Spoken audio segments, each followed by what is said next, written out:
Ya, salam semuanya saudara yang terkasih dalam nama Tuhan. Pada kesempatan ini saya akan membahas tentang sejarah pendidikan agama atau PAK di dalam sekolah.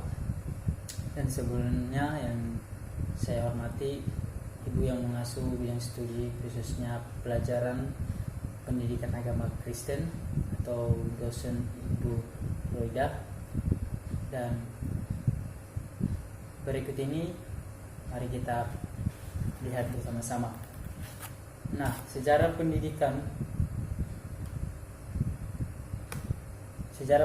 agama atau PAK, pendidikan agama Kristen di dalam sekolah itu dapat kita lihat dari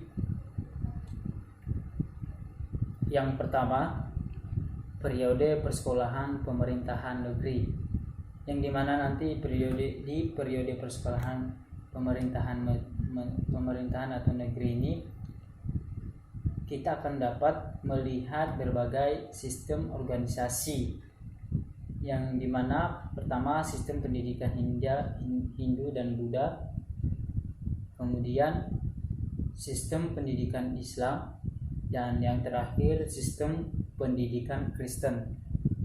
Nah, lanjut lagi pada nomor berikutnya, nomor 2, yaitu periode pemerintah Hindia Belanda pada tahun 1848 sampai 1942.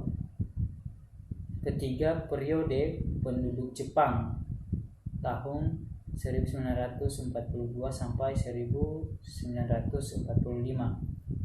4, periode kemerdekaan itu 1945. Nah, baik, sejarah pendidikan agama Kristen di dalam sekolah. Kembali kita pada pembahasan awal, yaitu nomor 1, periode persekolahan pemerintahan negeri. Di dalam periode persekolahan pemerintah, pendidikan diselenggarakan oleh badan-badan agamawi mempunyai sistem pendidikan khusus yang bertujuan untuk mentransmisikan tradisi agamanya. Atau tujuan proselitisasi. Berikut ini berbagai sistem organisasi. Sistem organisasi dari periode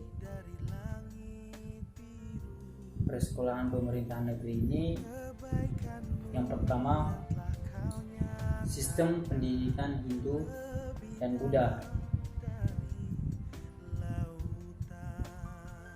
Agama Hindu dan Buddha telah dianut oleh banyak orang Indonesia sejak abad pertama.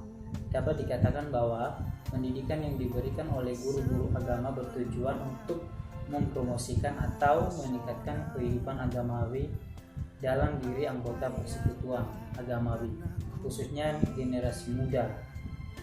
Diselenggarakan dalam sebuah bangunan yang disebut padepokan, dibangun di sekitar candi dengan fungsi yang bermacam-macam.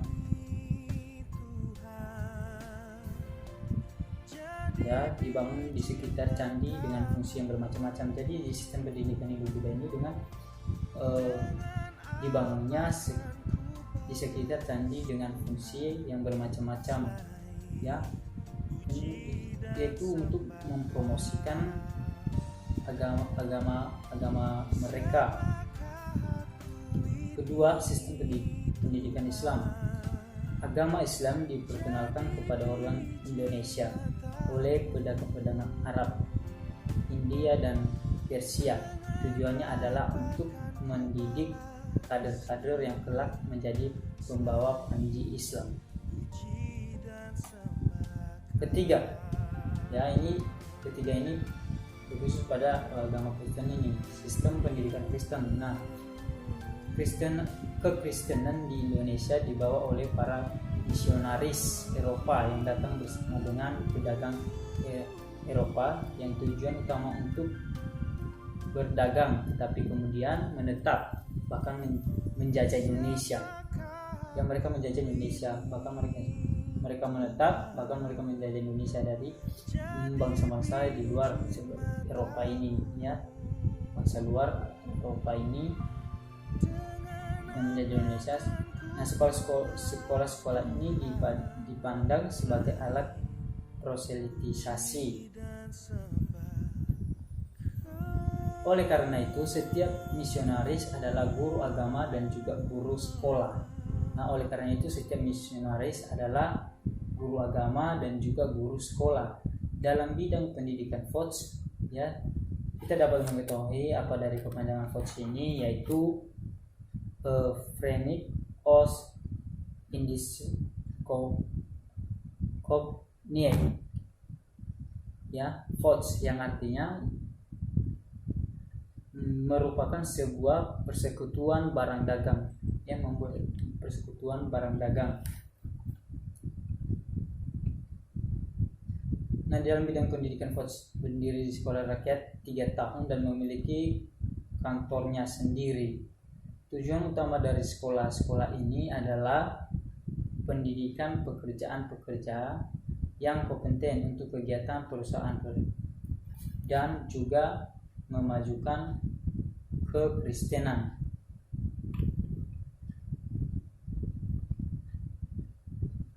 Berikut nomor 2 dari sejarah pendidikan agama Kristen di dalam sekolah ini, yaitu periode pemerintahan Hindia Belanda pada tahun 1848 sampai 1942. Nah, pemerintah mulai melakukan kegiatan pendidikan dengan sekolah dasar 3 tahun itu pada tahun 1848, SMU dan teknik yaitu tahun 1860 dan SPG 1870 dan berkembangnya Departemen Pendidikan pada tahun 1867 dan pemerintahan yang sebenarnya telah dimulai. Nah, pada periode 1871 pemerintahan Hindia Belanda memutuskan bahwa agama tidak boleh diajarkan sebagai salah satu mata pelajaran di sekolah pemerintahan. Ya. Tujuannya itu melarang, ya.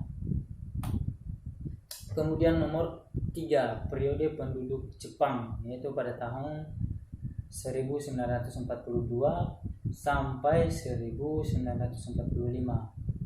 Nah, pendidikan agama terhenti sama sekali dalam semua bentuk sekolah. Sekali lagi, pendidikan agama terhenti sama sekali dalam semua bentuk sekolah. Nah, kemudian bagian nomor 4 pada sejarah pendidikan agama Kristen di dalam sekolah ini, yaitu periode kemerdekaan 1945 hingga kini. Menyerahnya Jepang, pendidikan nasional mulai diperkenalkan dan sekolah negeri pun didirikan. Nah, disinilah berdirinya pendidikan ini, itu pendidikan agama ini. Pendidikan agama di sekolah negeri dicirikan oleh pergulatan antara kekuatan-kekuatan sosial politik dalam masyarakat dan parlemen. Nah, itu dia sejarah dari pendidikan agama Kristen ini dalam sekolah ini, ya, atau adanya pendidikan agama Kristen, ya, tumbuhnya pendidikan agama Kristen ini dalam sebuah lingkup sekolah atau pendidikan. Nah, selain dari sejarah pendidikan PAK atau pendidikan agama Kristen di dalam sekolah, kita dapat juga melihat sifat pendidikan agama dalam sekolah. Nah, apa itu? Yaitu sifat atau karakter dari pendidikan agama dalam sekolah. Kita telah melihat di atas bawah dalam negara-negara barat, ya, kita telah melihat di atas bawah dalam negara barat sekuler, pendidikan agama seperti yang kira mengerti di Indonesia tidak ada tempat dalam kurikulum sekolah. Atas dasar itu, maka kita dapat menggolongkan jenis pendidikan agama dalam sekolah negeri dalam dua kategori besar, yang dimana pertama religius, yaitu tradisi dan praktik agamawi kolektif dari suatu kelompok umat, di mana kelompok itu mengidentifikasikan diri sebagai suatu persekutuan iman. Nah, berikut nomor 2, apa yang bisa kita sebut education, religion. Yaitu di sini dalam agama memberi kontribusi terhadap pendidikan umum seperti didik. Nah, seperti pendidikan umum peserta didik dengan berbekal pengetahuan tentang apa mereka, mungkin dapat mempertimbangkan bahwa agama adalah suatu bentuk pengetahuan, pengalaman, serta upaya pencarian makna dalam hidup manusia.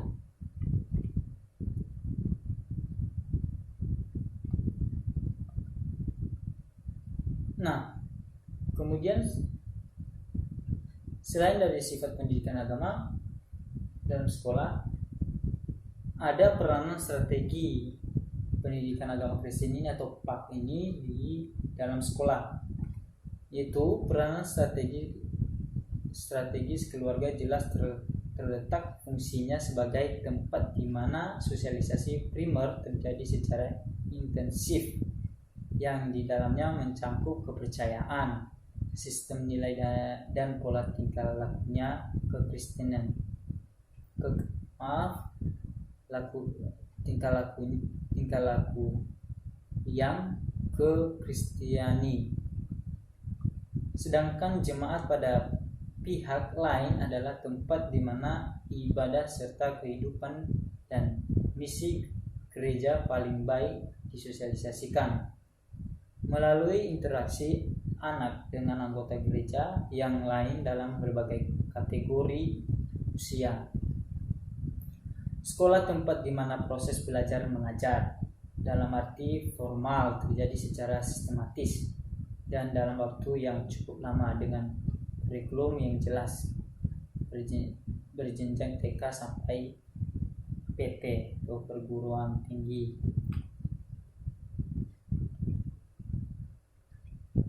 Nah, selain dari sifat pendidikan PAK dalam sekolah dan peranan strategi PAK di dalam sekolah, berikut pendidikan agama Kristen dan setting di dalam sekolah Kristen. Itu yang pertama sebagai alat kesaksian dan alat mendemonstrasikan Injil pemasyuran kerajaan Allah. Kedua, sebagai alat pelayanan terpanggil berpartisipasi dalam meningkatkan pendidikan rakyat baik secara kualitatif maupun secara kuantitatif.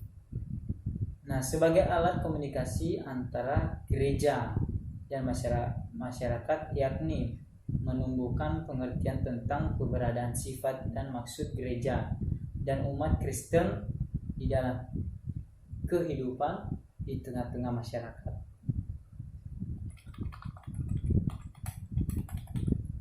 Nah, itu dia dari pembahasan dari tentang sejarah pendidikan agama Kristen ini di dalam sekolah, mulai dari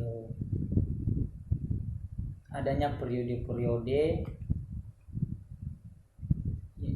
ya adanya periode-periode di mana periode sekolah pemerintahan negeri, kemudian periode pemerintahan Hindia Belanda, dan ketiga periode penduduk Jepang, dan terakhir periode kemerdekaan 1945 hingga kini, serta sifat peranan dan setting PAK ini. Baik, sekian dan terima kasih. Shalom.